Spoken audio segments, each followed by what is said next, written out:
गृहस्थ धर्म में जैसे है या जिनके पास बहुत अर्थव्यवस्था है, उनको चाहिए कि गौ सेवा से बहुत जल्दी शरीर पवित्र होता है, हृदय भी पवित्र होता है और गोविंद भी प्रसन्न होते हैं। यदि गावः प्रदक्षिणीर कार्या वंदनीया ही नित्यशः मंगलायतनम दिव्याः श्रेष्ठास्त्वेता स्वयंभुवा। यदि गाय घर में पाली जाए या गौशाला खोली जाए और गौओं की सेवा की जाए, जिनके पास अर्थ है, भाव है, भगवान स्वयं श्री कृष्णचंद्र ने गौ सेवा स्वीकार की, गौवें चराई। गौओं की परिक्रमा करने से, जैसे आप प्रभु के बिहारी जी के मंदिर की 4 परिक्रमा करें तो जो फल आपको मिलेगा वही गाय की 4 परिक्रमा कर लें तो आपको प्राप्त हो जाएगा। गौ की प्रदक्षिणा से, गावः प्रदक्षिणी कार्या वंदनीया ही नित्यशः, जो रोज गाय को प्रणाम करता है और गाय की प्रदक्षिणा करता है तो भगवत प्रदक्षिणा का उसे फल प्राप्त होता है। जहां गौएं विराजमान होती हैं वो बड़ा पवित्र दिव्य तीर्थ स्थल माना जाता है। गौएं जहां विराजमान रहती, गौशाला में भजन करे तो कई गुना बढ़कर के प्राप्त होता है। स्वयं ब्रह्मा जी ने गौओं को दिव्य गुणों से विभूषित बनाया है। अप्यागाराणि विप्राणाम देवतायतनानि च यद गोमयेन शुद्ध्यंतिम किम ब्रूमो हृदिकम ततः। गाय के गोबर से जहां लेपा जाता है वहां जिस देवता का आवाहन करोगे वही देवता आकर विराजमान हो जाएगा। अपवित्र भूमि में भी यदि गाय के गोबर का लेप कर दिया जाए तो परम पवित्र मानी जाती है। गाय बहुत पवित्र, जहां वो बैठती है, जहां वो मूत्र त्याग करती, गोबर त्याग करती, वो स्थान तीर्थ तुल्य पवित्र माना जाता है।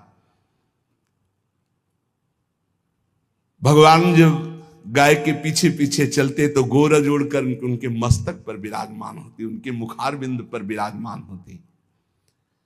बाल गोविंद के अनिष्टों को दूर करने के लिए गाय के पूंछ को उनके ऊपर से झाड़ा देती थी मैया। जब गुरुमंत्र वैदिक सिद्धांत से दिया गया था पहली बार तो पंचगव्य पिलाया गया था।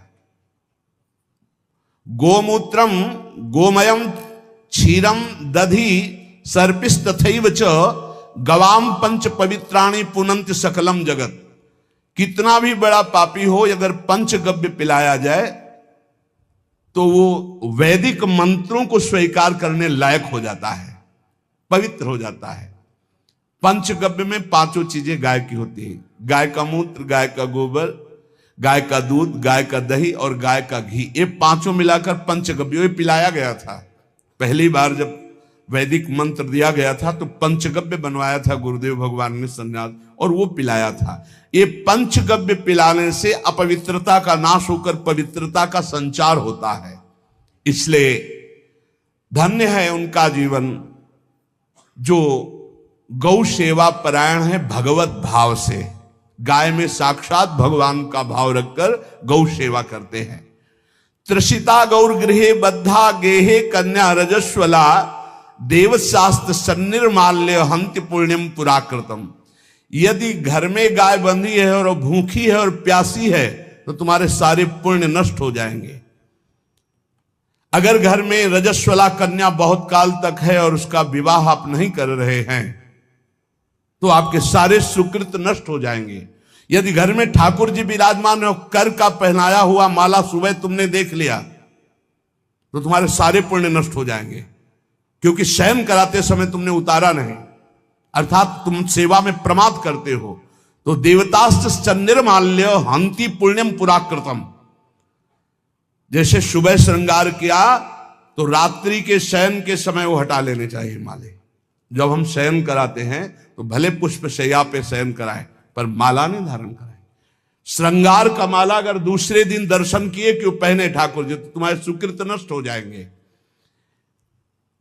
गाय बंदी हो घर में, प्यासी है और भूखी है, तुम्हारे सुकृत नष्ट हो जाएंगे। तृषिता गौरगृहे बद्धा, क्योंकि तुम्हारे पास है, सेवा करना चाहिए।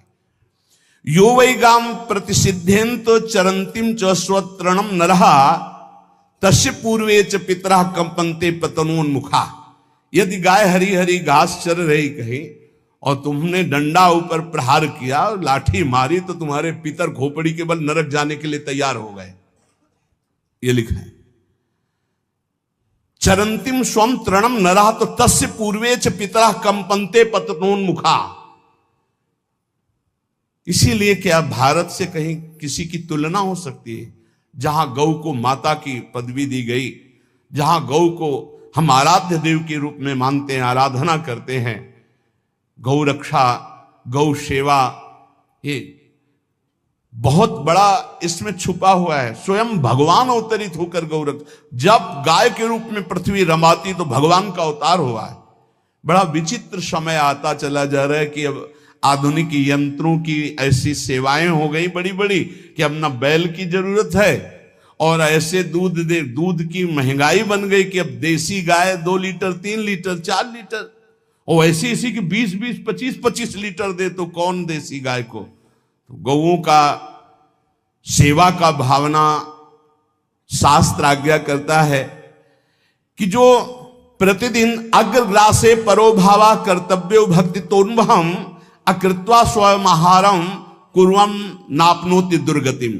जे ही तुम्हारे गृहस्थ में घरों में पहले होता था, अब तो भगवान जाने, जे ही पहली रोटी तवा में गई तो वो निकाल करके पक्की रखी जाती थी गौग्रास के लिए, पहला रसोई में। तो इसमें लिखा प्रतिदिन स्वभोजनम, पहले स्वयं भोजन न करके गाय के लिए ग्रास निकालना चाहिए। तो जिनके पास अर्थव्यवस्था जो गृहस्थ धर्म में है या जिनके पास अर्थ है, कुछ रोज 1 रुपया निकालो। हम कह रहे रोज निकालो तो महीने में 30 रुपया होते, 30 रुपया में एक गाय को हरी घास तो एक टाइम पवा ही सकते हो ना, बहुत नहीं है तो 1-1 रुपया निकाल के अगर एक गाय को चारा दोगे तो एक बार का भोजन तो हो ही सकता है। 30 रुपया में हरी घास जाकर के उसके दावा एक बार तो पवा दोगे ना। अग्रग्रासे परोभावा कर्तव्य भक्ति तोन्वहम, भक्ति पूर्वक गाय को एक ग्रास भोजन में 1 रोटी तो निकालना चाहिए गाय के लिए, ऐसा शास्त्र आज्ञा कहता है। जो ऐसा करता है तो अकृत्वा स्वयमाहारम कुर्वन् नाप्नोति दुर्गतिम, अपने आहार से 1 रोटी निकालकर गाय को देता है और स्वयं 3 रोटी भले पाले 1 रोटी गाय को दे दी तो बोले उसकी दुर्गति नहीं होगी, अर्थात उसके अंदर भाव बढ़ता चला जाएगा वो भगवान की भक्ति में।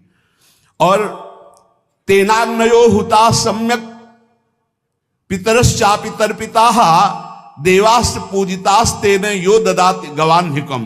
जो प्रतिदिन गौग्रास निकालता है, अर्पित करता है, तो उसको अग्निहोत्र करने का फल मिलता है, उसके पितरों को तृप्ति मिलती है।